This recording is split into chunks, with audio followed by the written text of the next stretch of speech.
Direktorat Polisi Air dan Udara Ditpol Airut Polda Jawa Tengah mengamankan seorang tersangka tindak pidana jual beli benih-bening lobster di wilayah Kabupaten Cilacap.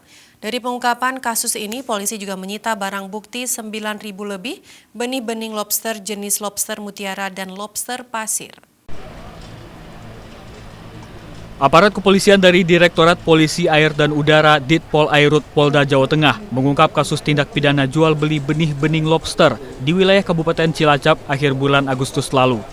Dari pengungkapan kasus ini, polisi berhasil mengamankan seorang tersangka bernama Yan Perkasa Damami warga Cilacap dan menyita barang bukti sebanyak 9.320 ekor benih-bening lobster, terdiri dari jenis lobster mutiara dan lobster pasir yang ditaksir senilai 2,3 miliar rupiah.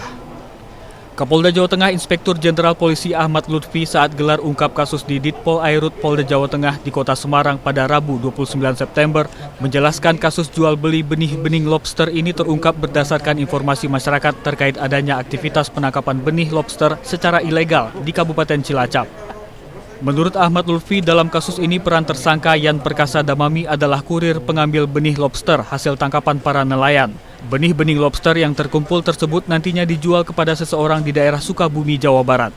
Saat ini pihak kepolisian masih mengembangkan kasus dan memburu satu tersangka lain berinisial DAW yang merupakan pengendali jual beli benih-benih lobster di wilayah Cilacap.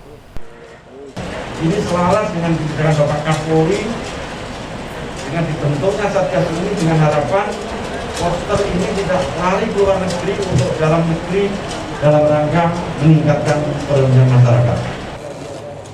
Dari kasus ini tersangka dijerat Undang-Undang tentang Perikanan dengan ancaman pidana 8 tahun penjara. Dari Semarang, Jawa Tengah, Suryo Wicaksono, Kantor Berita Antara mewartakan.